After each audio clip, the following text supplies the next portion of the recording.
Good day. Alternate history is one of my favorite types of story. Back in the day, it was actually pretty niche, with it only really existing in novel form, with a few games and a few movies here and there. Alternate history finally started getting mainstream with the release of the greatest alternate history game of all time, Wolfenstein: The New Order, and its popularity just got bigger with the Amazon Prime series, Man in the High Castle.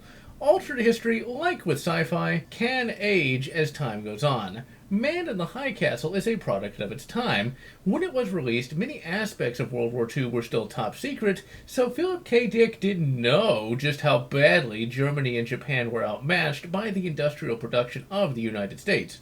And in today's book, Axis in Time Book 1, Weapons of Choice, we see that writer John Birmingham had no idea what the next 16 years would bring. Weapons of Choice is interesting for many reasons, but it's rather more relevant today because in this timeline, we've actually caught up with the book's timeline, and thus the events of the book are a rather more entertaining alternate future crossed with alternate history.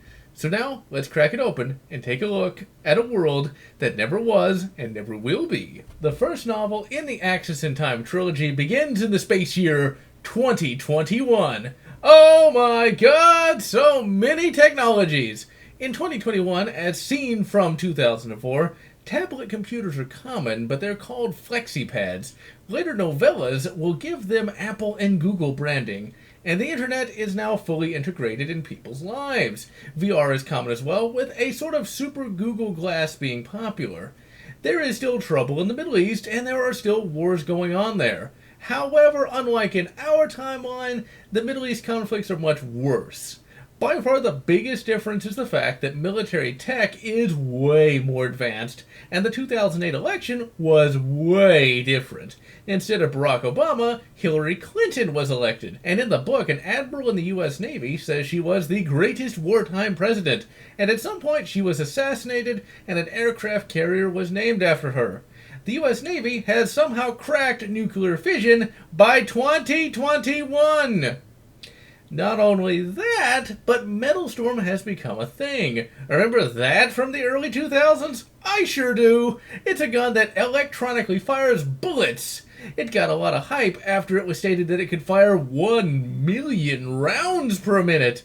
In real life, that tech went nowhere and is now forgotten, and only really exists as some CG mock-ups that you can still find on YouTube.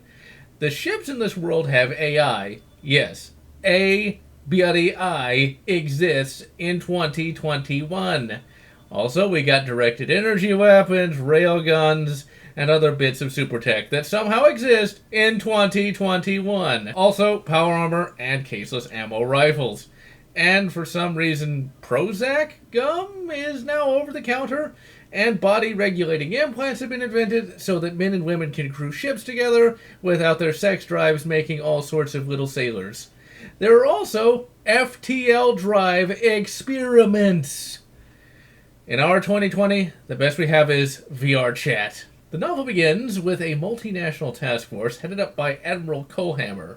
This task force is being deployed to fight some terrorists. There are a bunch of epic ships, including the super carrier, the USS Hillary Clinton. Also in this universe, the Aussies have an aircraft carrier again, and hopefully their helmsmen lay off the Fosters this time around. And you know what? No one but naval nerds are going to get that.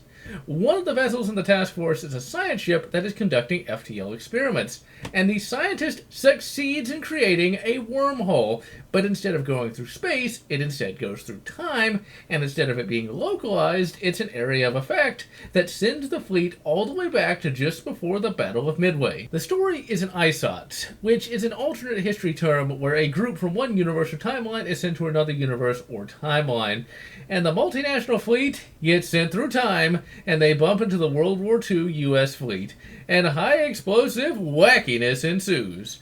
Both fleets fight to a standstill, and eventually a truce is declared. This is an ISOT of the highest order.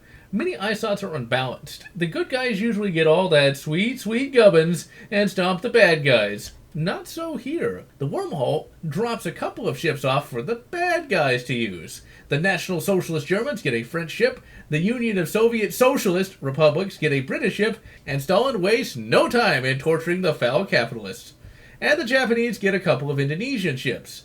This means that while the Allies get most of the goodies, victory still has to be earned, and thus the story actually has a good degree of weight to it. The novel focuses on combating the axis of evil and combating the major cultural changes that have taken place over the 78 years.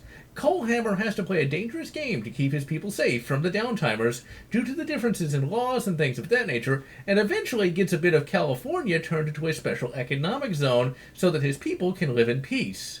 Eventually, the novel comes to a head when Coalhammer wants to do something spectacular to show that the uptimers mean business. This novel is nothing short of excellent, and I have read it many times over the years. I first discovered it at a Barnes & Noble and passed on it as it sounded kind of silly. Then at a half-price books I found it again and took the plunge. And damn son, was that book good. John Birmingham knows how to make alternate history entertaining. He fills the novel with many memorable and interesting characters. Some are a bit one-dimensional, although this is a nod to realism as some of the villains actually did act that way. The heroes are suitably flawed, but come through in the end, and the novel is unflinching in its depiction of war, but it never gets gratuitous or in bad taste. The novel also treats the downtimers with respect, and does not show the uptimers as super pure paragons of virtue. It shows that the past was certainly not great, but it shows that the future is not that much better either. The uptimers, while more egalitarian, are more brutal towards their enemies, and are very aware of the cold equations.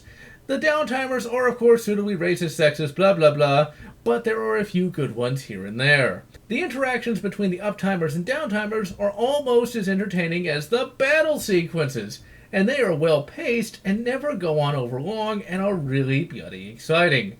The novel also, thankfully, avoids info dumps when it can and lets the characters tell the story. My biggest problem with the novel is the fact that Birmingham likes to kill his characters off way too quickly, and he loves to leave certain things way too open-ended. The most annoying character death is the death of a Japanese captain and a female captain.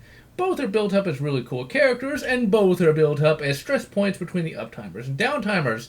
And then in the very next chapter, both are brutally murdered off-screen, and a bit of the novel is devoted to finding the killer, only for that plotline to be completely forgotten until literally the last chapter of the last novel in the bloody trilogy. And this plotline has got to be the most disappointing in the entire bloody series, as it has zero resolution. But overall, it is a combination of good characters and characterizations and a fast-paced and memorable plot, and the idea itself of the past and present colliding that make this a memorable novel, and one that I cannot recommend enough. And so, I am General Lotz, wishing you good, a rebel in time, and good guns of the South, or whatever makes you happy. If you enjoyed this video, please consider subscribing, and if you can, please consider supporting me on Patreon so that I can continue bringing you this awesome content.